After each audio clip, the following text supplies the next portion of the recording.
Hey guys, what's up? I'm in my pajamas still, snow day today. So if you're home, a couple things that you can do to work on your movements that happen in your swing or in your throw is we can work on segmentation of our pelvis and our T-spine. The pelvis one you've probably seen a ton of times.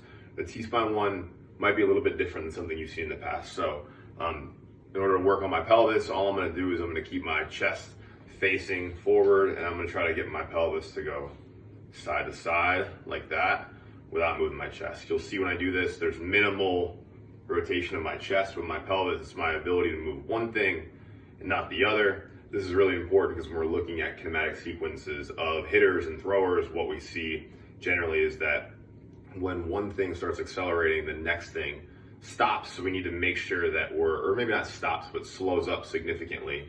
So that way there's a base for the other thing to rotate on top of. So like when I rotate my pelvis, boom, like that, my chest hasn't moved yet.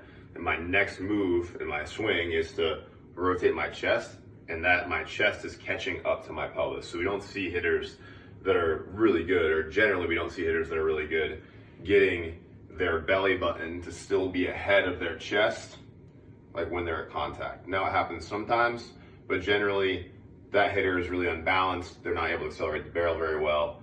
And it's just not ideal. So we want to go pelvis either direction with minimal movement of our chest. And we can do that at hinges too, right? So like we can do that same thing from here, right? And work on that movement of our pelvis. And we can also do it from more straight up. So this is the one where you're learning how to use your T-spine without using your pelvis. Now this one's gonna be a little different than usual. Most of the time when you see T-spine stuff, it's like with the arm out like this. If you're seeing like Spider-Man's, right, you'll see someone kind of go down, do one of these, and then rotate up to work on their T-spine. We do those are important. I like this best for the way to work on the T-spine. So essentially what we're gonna do is we're gonna put our arms almost like we have like handcuffs on, like a prisoner, like this, okay? And the reason I really like this is because it teaches the pec how to stretch to protract the shoulder and get it out like this. It also works on a serratus a little bit as well. So I'm gonna get here, prisoner position like this, okay? And all I'm gonna do is I'm gonna leave my belly button still. And if you do this in the mirror, it's really good because you can like watch your belly button and make sure your belly button stays as this moves. And what you'll notice when I do this exercise, my shoulders are gonna kind of raise up like this. And there's a video going around online right now of Greg Rose, TPI, shout out to Greg, did his hitting certification this summer. It was great, where he's talking about pelvic tilt, right? So when we swing, how we wanna go from when we start rotating, because our obliques, their point of insertion is right here, you know, kind of across like this. When my trunk starts to rotate, when my T-spine starts to rotate, that takes my pelvis and kind of pulls it up like that, right? Now, that's really important, right? But a lot of times what happens with a lot of athletes is that they don't have enough length between their pelvis and their rib cage to actually create that motion. So when we think about like what is pelvic tilt and why is it important to swing, like it's a indicator, like Greg said, that our obliques are actually working properly to rotate our trunk. And when that kind of tips up the front side of the pelvis, that tells us, okay, yeah, your obliques are working properly and they actually are turning.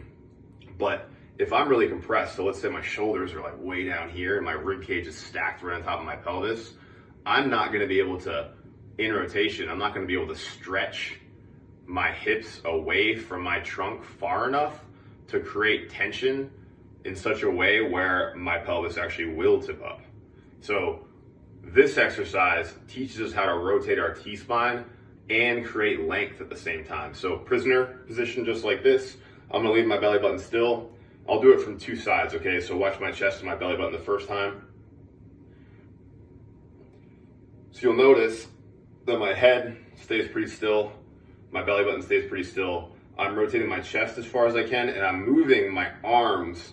Like when I rotate to the left with my chest, my right arm is gonna gain ground this direction, but I'm not doing it like, you know, usually when we run, it kind of happens like this, right? Or like this. So this, hello, my dog's making an appearance. But so when we run, it usually kind of happens like this, right? But like in an ideal world, like when we rotate, we get out here, we want this shoulder to get protracted at the end. And also we kind of want the shoulder protracted in the start. That's a whole nother thing that we can talk about another day. But long story short, right here, okay, I'm gonna get this arm to move out as far as I can, like this. And I want you to watch my shoulders when I do this. So just getting my arms in this prisoner position, it really elevates my shoulders, so it's almost like flat right here. And what you'll notice is when you do that, you'll create a little bit more length between pelvis and rib cage, which allows those obliques to engage properly. So I'm right here, okay? Belly button stays, boom, boom, boom, boom. And one of the things I recommend when you're doing this, I'll do it from the side.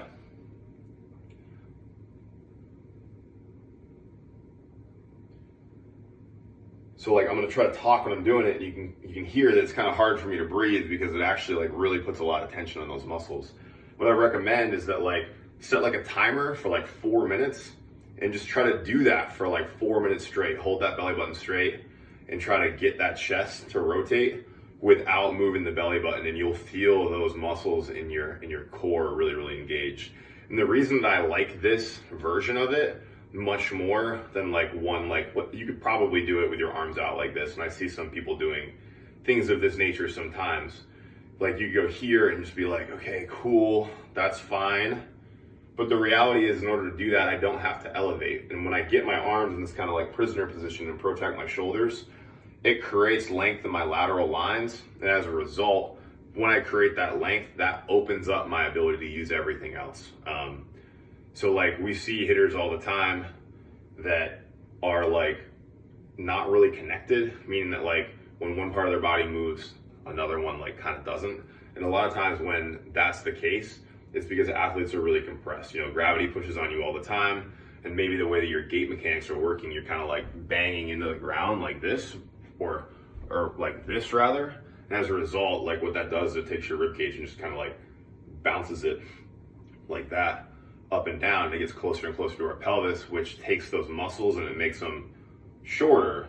Not shorter like in the length of the fiber, it actually just like binds them up, so that way like you aren't able to actually use them in rotation. Whereas if we're able to create length like we're doing here, like I said, like watch the shoulders when I do this, you'll see how high they get. My shoulders are almost getting by my ears. I can really feel in here those muscles being lengthened on one side when I rotate and then shortened on the other side when I rotate. So that's really important. And if we're doing things where it's just like, okay, I'm just moving my chest like this, I just don't feel that, because the shoulder protraction is the thing that actually makes me activate my lateral line and creates the lift.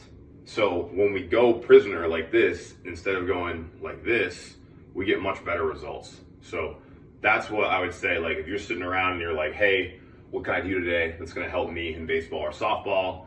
And like, you don't wanna go outside because it's nasty out, do this. It's gonna be a workout that you're gonna feel a lot more than you think you should. You're like, I'm just standing here, I'm just doing this stupid thing that doesn't really look like I'm doing anything. If you do this for 5 minutes, you will be tired. I guarantee it. And it's gonna help you move more functionally in a baseball and softball context.